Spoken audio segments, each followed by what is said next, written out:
الحمد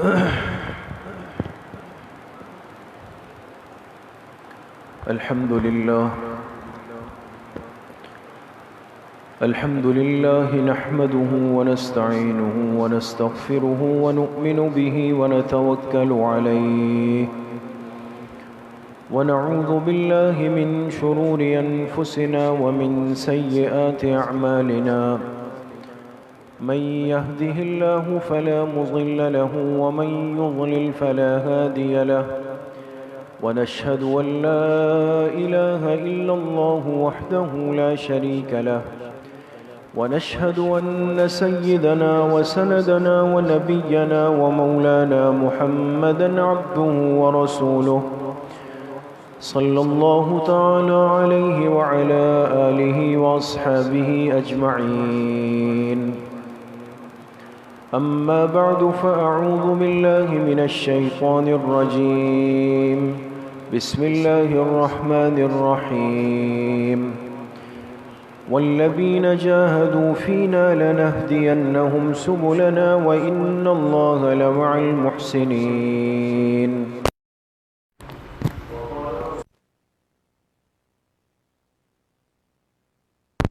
العلم فريق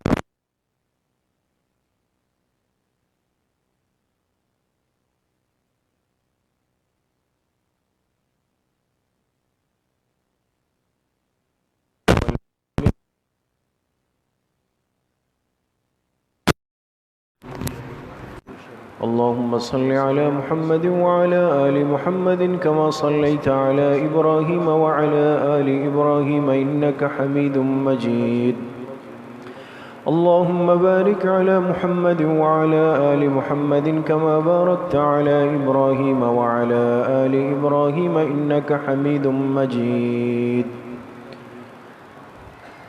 میرے محترم دوستوں، بھائیوں اور بزرگوں، آپ حضرات کے سامنے پچھلے 3 جمعات سے یہ بات ہوئی کہ اس دنیا میں ہر سلیم الفطرت اور سمجھدار انسان یہ چاہتا ہے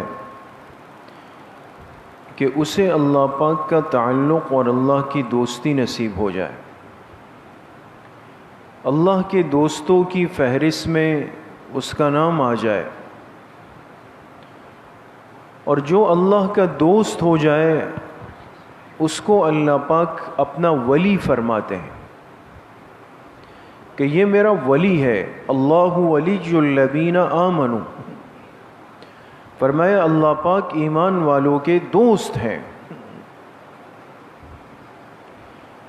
لیکن بننے کا مقام یہ کس انسان کو نصیب ہوتا ہے؟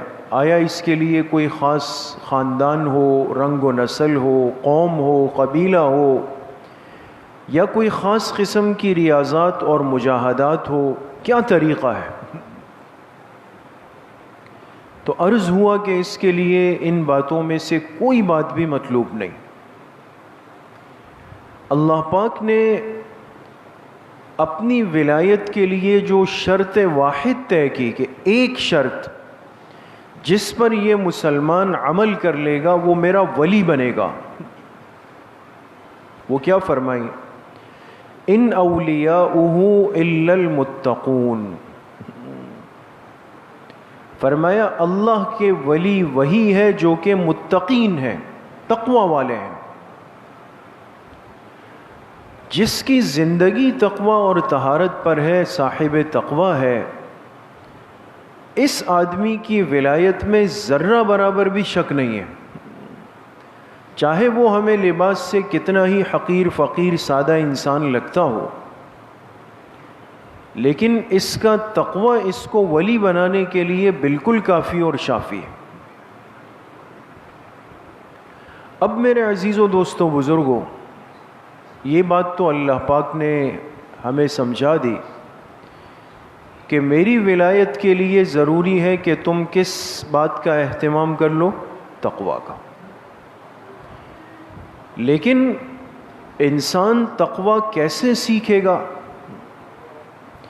یہ تقوی والی زندگی کا آغاز کیسے کرے گا؟ ہم جس دین کے متبعین ہیں یاد رکھیں کہ اس میں کسی موقع پر ہمیں بے آسرا نہیں چھوڑا گیا. جیسے آج دنیا کے اندر ایک بات ہوتی ہے کہ بھئی آپ اگر فلاں کام کرنا چاہتے ہیں تو آپ کو یہ قوائف، یہ کاغذات، یہ ڈاکیومنٹس مطلوب ہے. بات ختم ہو گئی. اب سوال ذہن میں آتا ہے کہ یہ کاغذات مجھے کہاں سے ملیں گے، یا اس کے حصول کا طریقہ کیا ہے، اس کا آسان حل کیا ہے. اس کے لیے پھر آپ الگ سے محنت کریں. تو ہر مسلمان جب یہ سنتا ہے کہ میرے اندر تقویٰ آ جائے، میں متقی بن جاؤں، اللہ کا ولی بن جاؤں گا. لیکن میرے عزیزوں، دوستوں، بزرگوں، یہ تقویٰ کا سفر شروع کیسے ہوتا ہے؟ متقی بننے کے لیے انسان کو کن باتوں سے بات شروع کرنی پڑے گی؟ یہ بڑی اہم بات ہے کہ ہم صاحب تقویٰ بنیں گے کیسے. احادیث میں جناب نبی کریم صلی اللہ علیہ وسلم نے مختلف اعمال خود ایسے فرمائے یا مختلف اعمال کی ترغیب دی کہ جس پر اگر یہ بندہ آ جائے تو یہ تقویٰ کے راستے کا سفر شروع کر دیتا ہے. اب وہ اعمال کیا ہے؟ کچھ باتیں اس سے متعلق آج کی مجلس میں عرض کرنی ہے کہ ہمیں اگر ایسا لگتا ہے کہ شاید متقی بننا بھی پھر بڑا مشکل کام ہے، اس کے لیے کیا کچھ کرنا ہے، کیا کچھ چھوڑنا ہے، تو چند باتیں انشاءاللہ آپ حضرات سے اس حوالے سے عرض کرنی. سب سے پہلی بات علماء نے لکھا ہے کہ جو شخص صاحب تقویٰ بننا چاہتا ہے، اس کے لیے بنیادی اور پہلا عمل یہ ہے کہ یہ باوضو رہنے کا اہتمام شروع کر دے. کوئی نئی بات نہیں ہوگی، مشکل بات بھی نہیں، لیکن باتیں ایسی ہیں کہ جس سے ہم تھوڑے سے غافل ہیں. ایک مسلمان آج یہ جانتا ہے کہ بھئی میں نماز کے لیے جب آؤں گا تو میں وضو بناؤں گا، یہ تو سب کو مسئلہ بھی پتہ ہے، اس کا اہتمام بھی ہے. لیکن تقویٰ کے سفر کی شرط یہ ہے کہ مسلمان ہر وقت باوضو رہنے کا اہتمام کرے، کوشش کرے. جیسے ہی یہ وضو اس کا ٹوٹ جائے، تقاضے سے فارغ ہو جائے، ریح خارج ہو جائے، بیت الخلاء چلا جائے، اسی وقت یہ فوراً وضو کو تازہ بھی کر لے. بہت سارے ایسے احباب سمجھدار ہوتے ہیں، علماء بھی، طلباء بھی، دیندار لوگ، آپ نے دیکھا ہوگا کہ جب یہ تقاضے سے فارغ ہو جاتے ہیں تو آپ دیکھیں وضو بنا کے نکلتے ہیں. اور ہم چونکہ ایک عادت بنا چکے ہیں، گھڑی کو دیکھتے ہیں بھئی ابھی تو نماز میں 4 گھنٹے، پھر جا کے وضو بنائیں گے، چھوڑ دیتے. وہ چیز مزاج کا حصہ نہیں بنی. اور پھر انسان یہ بھی سوچتا ہے کہ بھئی یہ تو اگر وضو کروں پھر وضو توڑنا ہے، پھر جانا ہے، ویسے ہی امراض ہے، شوگر ہے، بار بار بیت الخلاء کا پیشاب کا تقاضا ہے، کتنی دفعہ وضو کروں گا. تو شیطان ہمت توڑتا ہے دوست. لیکن جو چیز عادت اور طبیعت بن جائے وہ مشکل نہیں ہوتی، وہ مشکل نہیں. آج دیکھیں نا، ہم بیٹھتے ہیں، کسی سے ملاقات ہے، والدین کے ساتھ ہے، استاذ کے ساتھ ہے، مسجد میں ہے، دعوت میں ہے، میت میں ہے، کہیں بھی ہے. آپ خود بتائیں کہ جہاں پہنچ کر بیٹھ گئے، سب سے پہلا کام سلام دعا خیر خیریت کے بعد کیا ہوگا؟ ہم کیا کرتے ہیں آج؟ یہ ہاتھ آٹومیٹکلی اس جیب میں جائے گا اور اسمارٹ فون نکالے گا. ہے یا نہیں ہے دوست؟ نہ کسی نے کہا، نہ کوئی بات ہے، نہ میسج کی گھنٹی بجی، نہ کال آئی، کچھ نہیں ہے. لیکن طبیعت اور عادت ایسی بن گئی کہ ہم نے اس کے لیے نہ قبرستان دیکھا ہے، نہ تعزیت کی جگہ دیکھی ہے، نہ حرم دیکھا ہے، نہ اعتکاف دیکھا ہے، نہ طواف دیکھا ہے، نہ والدین کو دیکھا، نہ چھوٹوں بڑوں کو دیکھا. ہر منٹ میں 10 دفعہ یہ فون میں اٹھا کے جیب میں رکھوں گا تو ایک کام عادت بن گئی، اب بوجھ نہیں ہے، بار بار دیکھ رہے ہیں. رات کروٹ بدلتے ہیں، پہلو بدلتے ہیں، اور کچھ ہو نہیں ہو دوبارہ چیک کرتے ہیں واٹس ایپ پہ کوئی میسج ہے نہیں ہے، آیا نہیں آیا. صبح آنکھیں ٹھیک سے نہیں کھلتی لیکن انسان سب سے پہلا کام اپنا موبائل چیک کرتا. اب یہ کام دن میں 20 بار نہیں، سینکڑوں بار ہو رہا ہے، اور اس میں ہاتھ استعمال ہو رہے ہیں. اور آپ نے اگر لاک لگائے تو آپ کا انگوٹھا استعمال ہوگا، فیس لاک لگائے تو چہرہ دکھانا پڑے گا، سارے کام کرنے. لیکن سوال یہ ہے کہ بوجھ کیوں نہیں بنا، تکلیف کیوں نہیں ہوئی، پریشانی کیوں نہیں ہوئی؟ وہ چیز مزاج کا حصہ بن کے عادت ہو گئی ہے دوست. جو عادت ہو جائے وہ کبھی تکلیف نہیں دیتی. جو حضرات جو اللہ والے باوضو رہنے کے عادی ہو جائے ان کے لیے یہ بالکل کوئی مشکل نہیں ہے دوستو. وہ جہاں تقاضے سے فارغ ہوتے اس کے بعد وضو بنانے کو ایک نارمل عمل بنا چکے ہوتے، فوراً بیٹھ کے وضو پورا کرتے ہیں. 1 سے 1.5 منٹ لگتا ہے، باوضو ہو کے پھر کھڑے ہو جاتے ہیں، مشکل کوئی نہیں. لیکن یہ اعمال آج طبیعت نہیں بنی، مزاج نہیں بنا، روٹین نہیں بنی. تو اس لیے شیطان پہلے سے کہتا ہے بھئی یہ کہاں تک کہانی چلاؤ گے، اس کتنی دفعہ دن میں وضو کرو گے؟ تو شیطان سے کہنا چاہیے کہ بھئی جتنی دفعہ اسمارٹ فون اٹھاتا ہوں اس سے 100 دفعہ تو کم ہے،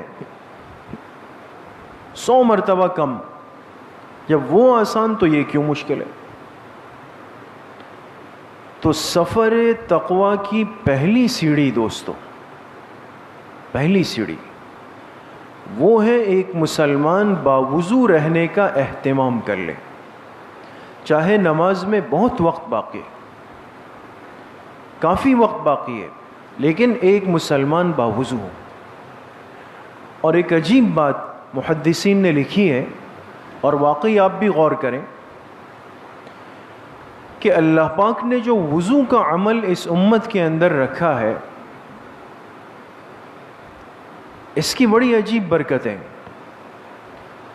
لیکن 3 باتیں ان میں ایسی ہیں جو بہت زیادہ قیمتی ہیں. کتنی باتیں دوستو؟ 3 باتیں.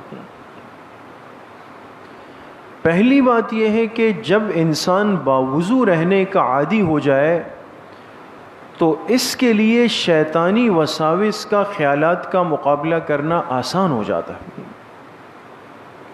اس لیے دیکھیں نا، ہم جب وضو سے نہیں ہوتے، غسل کی حاجت ہے، تو گناہ پہ گناہوں کی ایک لائن لگی ہوئی. انسان کہتا ہے ابھی تو جا کے نہائیں گے، وضو کریں گے، پھر دیکھ لیں گے. لیکن جب باوضو ہوتا ہے نا، حدیث پاک میں فرمایا الوضوء صلاح المؤمن، صلاح سین کے ساتھ، فرمایا وضو یہ مومن بندے کا ہتھیار ہے. ہتھیار. اب آپ بتائیں، ہتھیار ظاہری ہتھیار تو نہیں ہے نا؟ وضو کرنے سے ہمارے ہاتھ میں کوئی گن پسٹل تو نہیں آتی. یہ ہتھیار کہاں کا ہے؟ باطن کا ہے. اور شیطان جو دشمن ہے یہ ہمارے باطن کا ہے، اندر کا ہے. باطنی دنیا کے دشمن کا مقابلہ باطنی ہتھیار سے ہوگا. اور وہ باطن کا ہتھیار کیا ہے کہ اللہ پاک نے ہمیں کون سا عمل دیا؟ وضو کا دے دیا.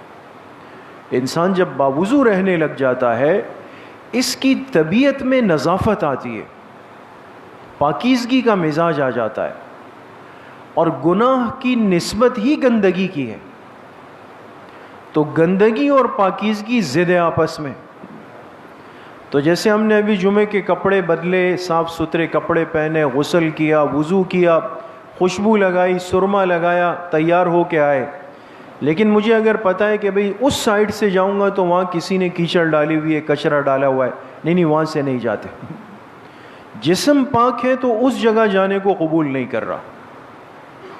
اسی طرح انسان جب باوضو رہنے کا عادی ہو جائے، یہ آپ آزما لیں، انسان کے اندر سے گناہوں کے داعیے دن بدن کم ہوتے چلے جاتے ہیں. اس کے اندر ایک مقابلے کی کیفیت پیدا ہو جاتی ہے، طاقت آ جاتی ہے. دوسرا بڑا فائدہ وضو کا یہ لکھا کہ اس کے لیے اعمال کرنا آسان ہو جاتا ہے.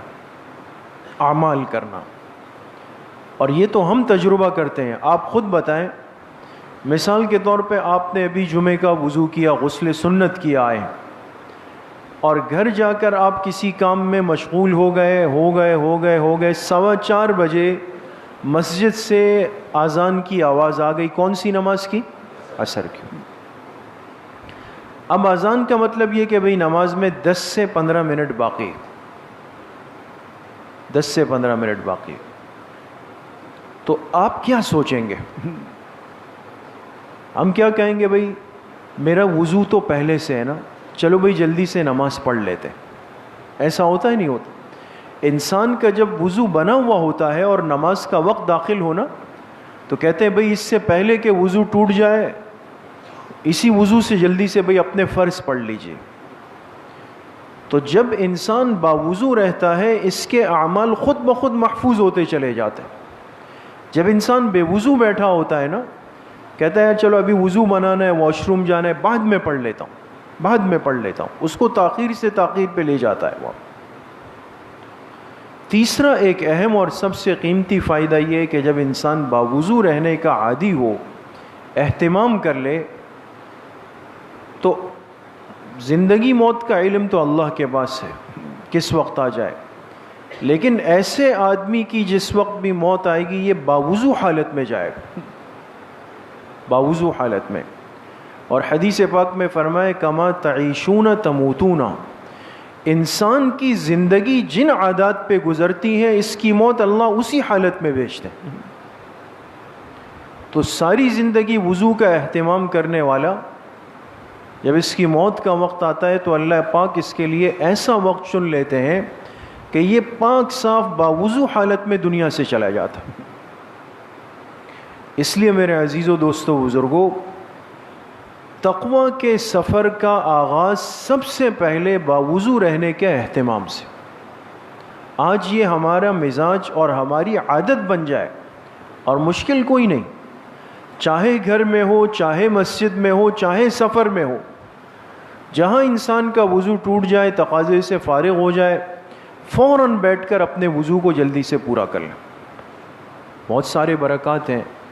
پھر تسبیح میں مزہ آتا ہے، تلاوت میں مزہ آتا ہے، نظروں کی حفاظت میں آسانی ہو جاتی ہے، ساری چیزیں اس کے ساتھ جڑی ہوئی. دوسری بات کہ تقوی کے سفر کا جو دوسرا اہم عمل ہے کہ انسان ہر موقع کی مسنون دعاؤں کا اہتمام کرے. ہر موقع کی مسنون دعاؤں کا اہتمام کرے. اس لیے کہ اس امت کے لیے سب سے بڑا معیار وہ جناب نبی کریم صلی اللہ علیہ وسلم کی ذات اقدس. آپ نے جس عمل کو جس کیفیت کے ساتھ کیا، وہ اس سے بڑھ کر امت کے لیے اس عمل کا اور کوئی طریقہ نہیں ہو سکتا. یہ سمجھ جائیں.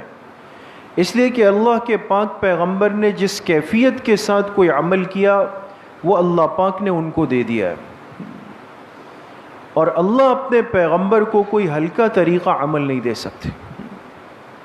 اس لیے آپ نے ہر موقع کی ایک مسنون دعا ارشاد فرمائی. اور اگر آپ کبھی بیٹھ کر ان مسنون دعاؤں کے الفاظ پہ غور کریں نا، اس کا ترجمہ پڑھیں، آپ کو اندازہ ہوگا کہ اللہ کے آخری پیغمبر نے کیسی عظیم اور عالیشان دعائیں مانگی. اس لیے علماء فرماتے ہیں کہ مسنون دعاؤں کے الفاظ پہ انسان غور کرے تو سمجھ میں آ جاتا ہے کہ یہ عام انسان کے بس کی بات نہیں، کوئی اللہ کی خاص ہستی. ہر موقع کی دعا انسان کب پڑھے گا؟ جب اس کو یاد ہوگی۔ تو ایک مصیبت تو یہ ہے کہ آج ہمیں بہت سارے مواقع کی مسنون دعائیں یاد ہی نہیں ہیں، اور یاد نہیں ہے اس سے بڑھ کر فکر بھی نہیں ہے۔ ایک انسان کے پاس ایک چیز نہیں ہوتی لیکن فکر ہوتی ہے تو ایک نہ ایک دن پہنچ جائے گا، لیکن مصیبت در مصیبت یہ ہے کہ دعائیں یاد بھی نہیں اور اس کی کوئی فکر بھی نہیں کہ کوئی نقصان ہم کر بیٹھے، بس چل رہا ہے۔ لہٰذا گھر سے نکل رہے تو مسنون دعا یاد بھی نہیں ہے اور نہ کوئی فکر ہے کہ بھئی مجھے یاد کرنی چاہیے۔ تو گھر سے نکلنا اور پھر گھر سے باہر مجھے 12، 14، 16 گھنٹے گزارنے، کتنے لوگوں سے ملنا ہے، کہاں کہاں جانا ہے، آنا ہے، بیٹھنا ہے، سب معاملات ہیں میرے ساتھ۔ تو یہ بندہ اگر گھر سے نکلتے ہوئے مسنون دعا پڑھ کے مسنون طریقے پہ الٹا پیر رکھ کے نکلے گا، گھر واپس آنے تک اللہ کی حفاظت اور ضمان میں آ جاتا، لیکن بغیر دعا کے نکل گئے اور کوئی احساس بھی نہیں ہے۔ بازار میں داخل ہوئے تو بازار میں داخل ہونے کی آپ علیہ الصلاۃ والسلام نے مسنون دعا ارشاد فرمائی۔ ایک مسلمان کی ہر جگہ کی زندگی میں فرق ہے دوستو، اس لیے کہ ہم حیوان جانور تو نہیں ہیں کہ چاہے یہاں گھومیں، چاہے مین روڈ پہ جائیں، چاہے بازار جائیں، چاہے مسجد آئے، نہیں۔ مومن کی مسجد کی زندگی کی کیفیت الگ ہے، بازار کی الگ ہے، گھر کی الگ ہے، ہر موقع کی دعا الگ سکھائی تاکہ یہ محفوظ ہو جائے۔ بازار گئے، کچھ نہیں پتا کیا کرنا ہے، بڑی فکر یہ کہ جلد از جلد جا کے تالا کھول دوں، کسٹمر کہیں دائیں سے بائیں نہ ہو جائے، کوئی مسئلہ نہیں ہو گیا ہو، بغیر مسنون دعا کے بازار کے اندر داخل ہو گئے۔ تو بازار کیا ہے؟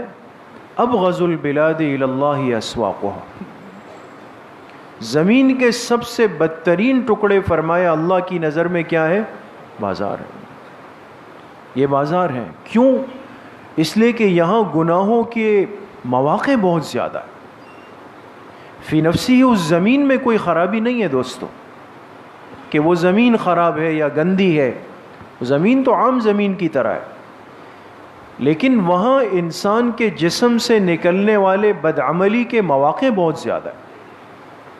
بازار میں جھوٹ زیادہ ہے، غیبت زیادہ ہے، ملاوٹ زیادہ ہے، رشوت زیادہ ہے، دھوکہ زیادہ ہے، ناپ تول میں کمی زیادہ ہے، بدنظری بہت زیادہ ہے، یہ ساری چیزیں بازار میں ہو رہی۔ لیکن ایک مسلمان بازار میں داخل ہوتے ہوئے مسنون دعا پڑھ کر داخل ہو جائے گا تو بازار میں بیٹھے گا، لیکن جب تک دکان سے فارغ ہو کے گھر نہیں آئے گا سارا وقت سنت کے ثواب میں لکھا جائے۔ احساس نہیں، نہ اس کمزوری کو آج تک کبھی محسوس کیا کہ یہ ہم غلطی کر رہے ہیں۔ موقعوں کی مسنون دعائیں دوستو یاد نہیں ہیں، نہ اس کی فکر ہے، اور پھر اگر چلے کسی نے ہمت کی، کوشش کی، یاد کر لی تو دنیا کی غفلت اتنی مسلط ہے کہ جب موقع آتا ہے تو ذہن میں بھی نہیں ہوتی۔ یاد ہے لیکن باتیں کرتے کرتے، موبائل کان سے لگائے لگائے، کام کرتے کرتے مسجد سے نکل گئے، بھئی کون سا پیر پہلے رکھا کچھ پتہ نہیں، مسجد سے نکلنے کی دعا پڑھی نہیں پڑھی کچھ بھی نہیں پتہ۔ اور اس چیز کو میرے عزیزو دوستو بزرگوں ہم بہت ہی ہلکا لیتے ہیں آج، کہ جیسے کچھ ہوا ہی نہیں ہے۔ یہ وہ چیزیں ہیں جو انسان کے اندر ایک روحانی طاقت پیدا کر دیتی ہے دوستو، طاقت پیدا کر دیتی۔ ایک بزرگ گزرے، آپ نے بھی نام سنا ہوگا، حضرت سفیان ثوری رحمۃ اللہ علیہ۔ یہ بہت بڑے اللہ کے ولی گزرے، سفیان ثوری رحمۃ اللہ علیہ۔ ایک روایت ہے کہ انہوں نے صحابہ کی زیارت کی ہے۔ اچھا، ان کے نام کے ساتھ لگائے ثور، ثور نا، عام طور پہ نام سے کے بعد جو چیز لگتی ہے وہ نسبت کی ہوتی ہے، خاندان ہے، بڑے ہیں، برادری ہے، قوم ہے، وہ نسبتیں آخر میں لگائی جاتی ہیں۔ لیکن ثور ان کی کوئی نسبت نہیں ہے، ثور کے معنی بیل، بیل، بیل جانتے ہیں؟ بیل جو قربانی میں ذبح ہوتا ہے، وہ والا بیل، اس کو عربی میں ثور کہتے ہیں۔ تو انہوں نے اپنے نام کے ساتھ بیل کیوں لگایا؟ تو فرمایا کہ چونکہ اللہ کے ولی تھے، اللہ سے تعلق تھا، تو ایک دن گھر سے نکلے، مسجد میں داخل ہوئے، بے دہانی میں بجائے سیدھے پیر کے الٹا پیر پہلے رکھ دیا۔ حالانکہ مسجد میں داخل ہوتے ہوئے پہلے کون سا پیر رکھنا ہے؟ سیدھا رکھنا ہے، لیکن ذہن کہیں اور تھا، تو اس دن کیا کیا؟ الٹا پیر رکھ دیا۔ تو جیسے ہی الٹا پیر رکھا، ایسا پہلے کبھی نہیں ہوا، پہلی دفعہ ہوا، تو ان کو ایک آواز آئی، یا ثور، یا ثور، او بیل۔ اس لیے کہ جو مقربین ہوتے ہیں ان کی تنبیہ فوری ہوتی ہے۔ ہم تو کھا رہے پی رہے گھوم رہے ہیں، اس لیے ہمیں ایسا لگتا ہے ہم بالکل صحیح چل رہے ہیں۔ فوری گرفت اور تنبیہ اور ڈانٹ اس پہ پڑتی ہے جو نظر میں رہتا ہے ہمیشہ، جس سے تعلق زیادہ ہوتا ہے۔ تو جیسے الٹا پیر رکھا تو ظاہر سی بات تھے تو اللہ والے تھے، اللہ کے دوست تھے، تو اللہ پاک نے فرمایا کہ ہو میرے دوست اور میرے گھر میں داخل ہو رہے ہو الٹا پیر رکھے، یہ تمیز کب سے ختم کر دی؟ فوراً اللہ نے تنبیہ کی کہ او بیل، یعنی بیل کیا جانوروں کی طرح مسجد میں داخل ہو رہے ہو؟ فوراً تنبیہ ہو گئی، باہر آئے، سیدھا پیر رکھ کے گئے۔ لیکن وہ اللہ کی تنبیہ اتنی پسند آئی، اس کیفیت کا غلبہ اتنا ہوا کہ ساری زندگی اپنے نام کے ساتھ کیا نسبت رکھ دی؟ ثوری کی نسبت رکھ دی۔ تو ہمیں آواز نہیں آئے گی دوستو، لیکن آج ہمیں یہ چیزیں سیکھنے کی ضرورت ہے، ان کمزوریوں کے ازالے کی اور اس کو ختم کرنے کی ضرورت ہے۔ اور ہم کہتے ہیں بھئی یاد نہیں ہوتی دعائیں، زبان پہ نہیں چڑھتی، مشکل ہو گئی ہے، عربی کی دعائیں کیسے یاد ہوگی؟ یاد نہیں ہوتی، کتنی چیزیں یاد ہو جاتی۔ آج کے نوجوانوں کو آپ دیکھیں، ان کو بڑے بڑے گانے، سانگز زبانی یاد ہوتے، کوئی انہوں نے کلاس نہیں لی ہوتی، کوئی کتاب نہیں پڑھی ہوتی، کسی استاذ نے ان کو پڑھایا نہیں ہوتا، لیکن سننے کا ماحول اور معمول اتنا بن گیا ہے کہ گھر گئے تو گانا بج رہا ہے، گاڑی میں بیٹھے گانا بج رہا ہے، موبائل کی گھنٹی بجی گانا بج رہا ہے، جا رہے تو گنگناتے ہوئے جا رہے ہیں، تو وہ ایسے ازبن اور یاد ہو جاتا ہے کہ جی کوئی مسئلہ ٹینشن کی بات ہی نہیں ہے۔ تو اس کو ہر زمانے کے گانے زبانی یاد ہیں، لیکن تیسرا کلمہ یاد نہیں ہو۔ آپ جانتے ہیں پہلے زمانے میں، اب تو نہیں ہے، اب علماء نے ذرا ہاتھ ہلکا کر دیا، پہلے جب نکاح پڑھاتے تھے نا، نکاح، تو جو دلہا صاحب ہوتے تھے ان سے کلمے پڑھواتے تھے۔ کسی کو پتہ ہے یہ بات ہے نا؟ ان سے کلمے پڑھواتے تھے، احتیاط کا زمانہ تھا، اسی لیے ایسا ہوتا تھا۔ اور بعض علماء ایسے ہوتے تھے جو سخت گیر قسم کے، تو وہ ان سے کہتے تھے ہاں بھئی پہلا کلمہ پڑھیں، دوسرا کلمہ پڑھیں۔ وہ تو پوری مجلس لگی ہے، خاندان بیٹھا ہے، دلہا کے دوست احباب بیٹھے ہیں، اس وقت میں تو انسان بہت کچھ بھول جاتا ہے، تو ایک بڑا سخت وقت ہوتا تھا۔ تو اب بھی بعض لوگ ڈرتے ہیں۔ کچھ دن پہلے ایک نکاح تھا یہیں پر، تو ایک نوجوان ہے، اس کے ساتھ دوست بھی آئے، تو وہ دوست ایسے ہی شرارتاً ان سے کہنے لگے، کہا امام صاحب ان سے کتنے کلمے سننے؟ میں نے کہا باقی تو ان کو یاد ہوں گے، لیکن چھٹا کلمہ ان سے زبانی سننا ہے مسجد کے اندر۔ اوہ، خوفزدہ ہو گئے، حالت پتلی ہو گئی جناب کی، دلہا صاحب کی، کہ بھئی چھٹا کلمہ اگر سن لیا تو پھر کیا کریں گے؟ تو اب مسلمان پریشان ہو جاتا ہے کہ بھئی اس سے کئی کلمہ نہ پوچھ لیا جائے، سورہ اخلاص نہ پوچھ لی جائے، دعائے قنوت نہ پوچھ لی جائے، جو ایک ایمانی زندگی کا حصہ ہے۔ یہ عذر بیکار ہے، عذر لنگ ہے، بیکار ہے کہ بھئی کوئی چیز یاد نہیں ہوتی۔ اگر یاد نہیں ہوتی تو اتنی ساری چیزیں دنیا کی اور واہیات اور فواحش یہ کیسے یاد ہو جاتے؟ آپ ماحول تو بنائیں نا، معمول تو بنائیں نا، ان لوگوں کے ساتھ اٹھنا بیٹھنا تو شروع کریں جہاں یہ مسنون دعائیں اور مسنون کلمات اور مسنون طریقے زندہ ہیں۔ گناہوں کی مجلسوں کو ہم نے اختیار کیا ہے تو گناہ ہی سیکھیں گے، نافرمانیاں ہی سیکھیں گے دوست۔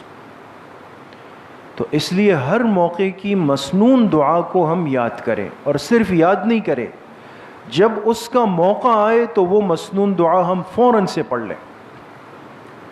یہ انسان کو تقوی کے سفر میں اور آگے لے جاتا ہے دوستو۔ تو کتنی باتیں عرض کی دوستوں؟ 2 باتیں۔ پہلی بات کیا تھی؟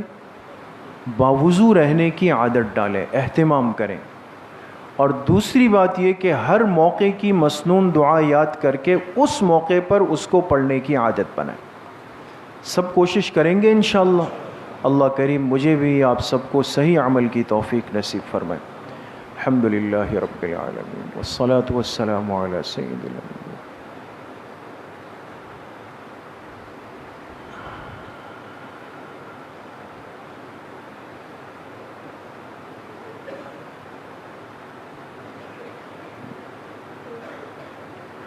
وصلی اللہ وسلم علی نبینا محمد وآلہ واصحابہ اجمعین برحمتک۔